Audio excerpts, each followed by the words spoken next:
pitch anything else for this story. I can't wait till John to fucking beat him, to tell you the truth. Oh, what's up? Oh, what's up? Yo, what up? It's Majay back in another video. Today we're about to be watching a video by Wrestling Flashback, and it's about to be on 10 times cameras caught WWE wrestlers angry behind the scenes. First thing that comes around to mind is just Bret Hart, or even like a whole bunch of recent wrestlers just angry behind the scenes, probably like pissed off. I know on a whole bunch of unreal bullshit like show thing will have to come out of this, because Unreal's always on some bullshit. But let's get into it. Numerous unscripted shows over the years, WWE's own documentaries rarely depicted him in such light, besides a few select examples. Kurt Angle's 2017 Homecoming, which aired as part of WWE 24, shows Kurt's first face-to-face meeting with Vince since Angle left in 2006. Upon greeting Kurt, the chairman immediately waves off the camera crew in rude fashion. They just wanted to capture that very first interaction, but McMahon wanted his entire meeting with Angle to be private. How are you, man? How you doing, man? Good to see you. Good to see you. Out. Okay. And I remember walking in, I had a microphone on, and Vince said, "Take that off." We're talking privately. The same year, cameras caught Vince giving Kevin Owens the cold shoulder after the boss was furious with Kevin's WrestleMania 33 match with Chris Jericho. McMahon later called it the worst Mania match in history because of KO's performance. Everybody shows up at WrestleMania hoping to steal the show. It just didn't come out the way I thought it would. How you feel? Oh, it's over right now.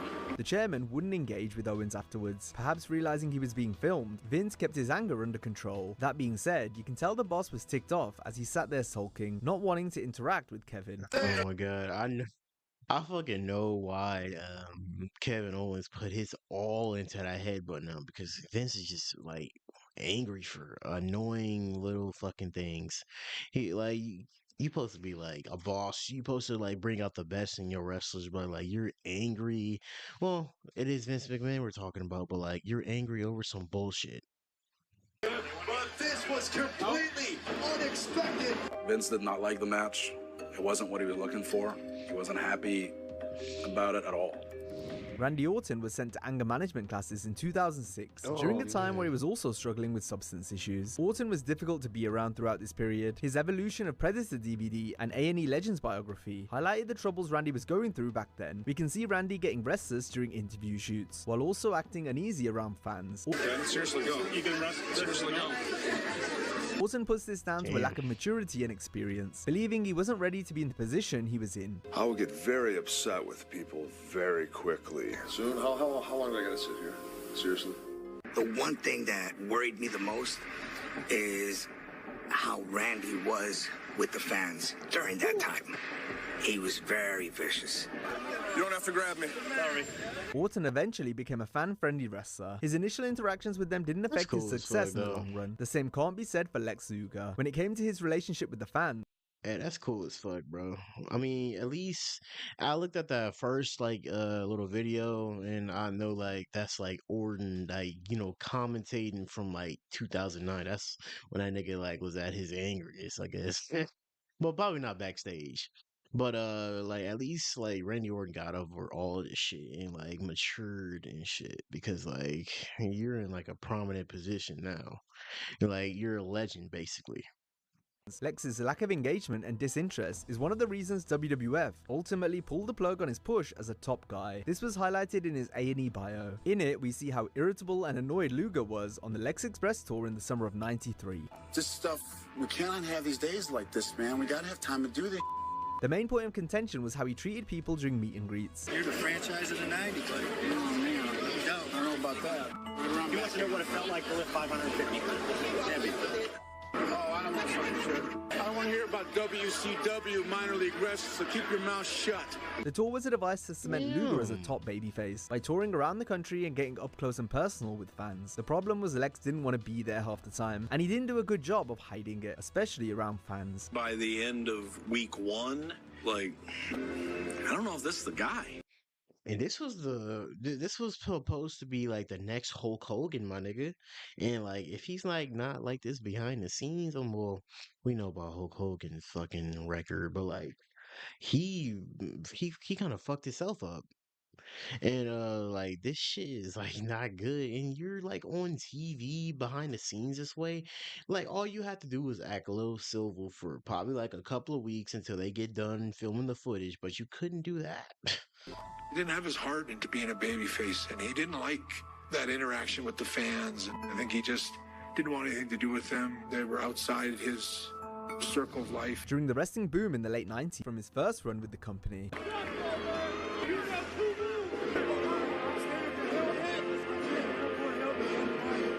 admittedly, Goldberg used to be an emotional wreck before and after the show. He could never enjoy it. I mean, that fan's getting caught up in the scene of just talking shit, but you are not about to come find Goldberg. You're about to get your ass whooped if you even showed up there.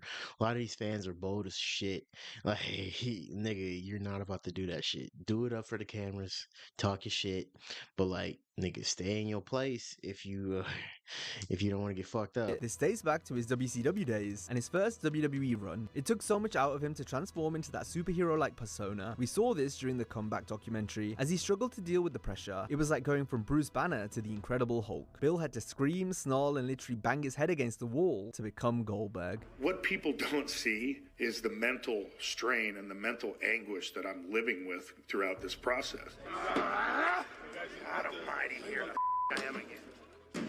The closer he got to being physical in the ring, the more unbearable of a human being he became. Stop. In his documentary, Goldberg could also be... I never get the point of why that nigga snarled. I don't know. It's just probably me, but like, I never really got to the point of why that nigga snarled, bro. And hitting and banging your head against the fucking any type of object is crazy as fuck, bro. But hey, I mean, you just got there. Well, but this nigga only had like a couple moves. Seen going nuts during the infamous WrestleMania 20 match with Brock Lesnar. This occurred after the fans buried each wrestler because they were both leaving WWE immediately after.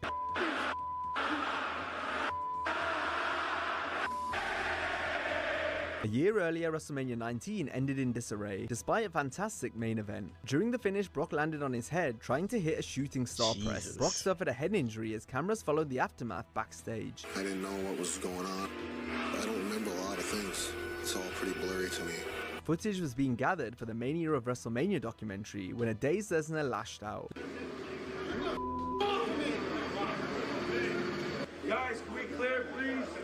Clear this hole! Lesnar was still seeing stars, so tens of people surrounding him made little sense. I was getting warm, I was getting sick, and all these people surrounded me, and I was just going nuts. You know, people were grabbing me and wanted me down the stretcher, wanted me in the ambulance, and I wasn't having any of that. Gerald Briscoe was there to calm Brock down. Then they got Lesnar to a private area so that EMTs could see to him, away from the onlookers. WWE have broadcast numerous reality series which document wrestling training. On a few I mean, in hindsight, that is crazy as fuck because, like, understand, like, you just kind of get like flustered and there's people pointing cameras in your face, touching you. Yeah, that would annoy anybody. But like, some people could stay calm in those moments, but like, nigga, if you're like, you just hit your head, literally, like, you probably got a concussion or something, and you're just going crazy. You see this, you see that, and there's people just touching you, like, get the fuck off me. So I understand why he did that, bro, man. A lot of us gotta understand that, bro. On occasions, we've seen the veterans grow impatient with the trainees. Sometimes this is done to build drama for the show, but there's been certain moments where you can tell the wrestler is legitimately beside themselves. Pull one of us aside and say, I'm not getting this, I don't understand. There's not a one time one of you have come to us and we're here all day, every single day. Not one time have you asked us anything that we haven't said yes. We're not in a big hurry to leave here. We know our job. We love our jobs. We've done this. We love to do this. This is our lives now.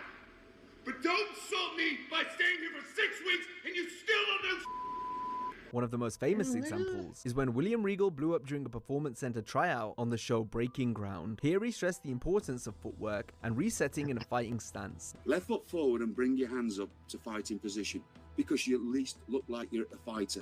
you're in fighting position. Regal repeatedly told the rookies to step forward with your left foot over and over again. So after 2 days of telling people this, and people not doing it, it was time to really wind me up. I've told everybody about 3 times now. Is it me that's intellectually malnourished here, or is everybody else? Step forward with your left foot. How many times do you have to be told this? On the second season of WWE Unreal, the Road Dogg couldn't hide his frustration while trying to pitch an angle for his good friend R-Truth. Truth was involved in a program with WWE Champion John Cena for Saturday night's main event, so Dogg wanted his buddy to come off in the best way possible, especially since it was a comedy angle, given Truth's shtick of saying how Cena was his childhood hero. Truth wanted to cut his hair, so felt this feud could be a good time to do it, and thus add something serious to the storyline. When they face to face for the introductions, he takes his hood off and his head's shaved. Why? He wants to cut his hair. He wants to cut his hair. Yeah, it doesn't make any sense. Like, why? Like, oh, like, what am I supposed to think of that? Like, oh, look, Truth cut his hair. After making the pitch to creative figurehead Triple H and other writers, Dogg wasn't happy with the response he got from them. This is why I've been very scared to pitch anything for this story. Like, everything is just horrible in the shits, and so I don't want to pitch anything else for this story. I can't wait till John to fucking beat him, to tell you the truth. The 6-time tag champion of the world got visibly emotional while wanting the best for Truth. Sometimes his personal feelings can skew his creative feelings over what is right. I mean, I can kind of get why he wanted the best for R-Truth, because, like, in the ending, look what the fuck happened. They didn't do nothing with him. So I'm with Road Dogg on this. Like, he wanted the best for Truth. I know, like, you could say it's personal business or whatever, but at least he wanted the best for his friend. Because, like, in the ending, it didn't turn out good. Triple H didn't do nothing so good for him. And, you know, Triple H questioning him in that whole little thing, you know, giving him props and saying, like, that's his friend. But, like, you let Truth down by, like, not doing nothing with him after that. Brody cut his hair for nothing and gave that promo, I'm Ron Killings, just for nothing. It was just, like, it was just them hiring him back and him not doing nothing. For business. By Saturday, we're going to tell him this is an all-new fucking R-Truth. John Cena should be afraid? Well, no, but we should do something. No, but I think it's... Well, like, don't fucking cut me off. Let me get mad. You know what I mean? Like, I don't understand what we're supposed to do here. The way you're saying it, there's nothing we can do that will... No, I'm not. What does he think that accomplishes, is my question. Other than he wants to cut his hair. I don't know. It hurts my heart. So my heart's going to be hurt. So let's move on. 2 years before Unreal debuted on Netflix, All Elite Wrestling had their own backstage docuseries. It was called AEW All Access and aired on TBS. It was a similar premise to Unreal, but only lasted 1 season due to low ratings. One of the talking points from the show was the rift between Ruby. I wish the fucking Unreal lasted for like 1 season and got horrible fucking views. Holy shit. Soho and Ty Mello after Ty broke Ruby's nose at All Out 2022. Now Ty Mello, Ty KO!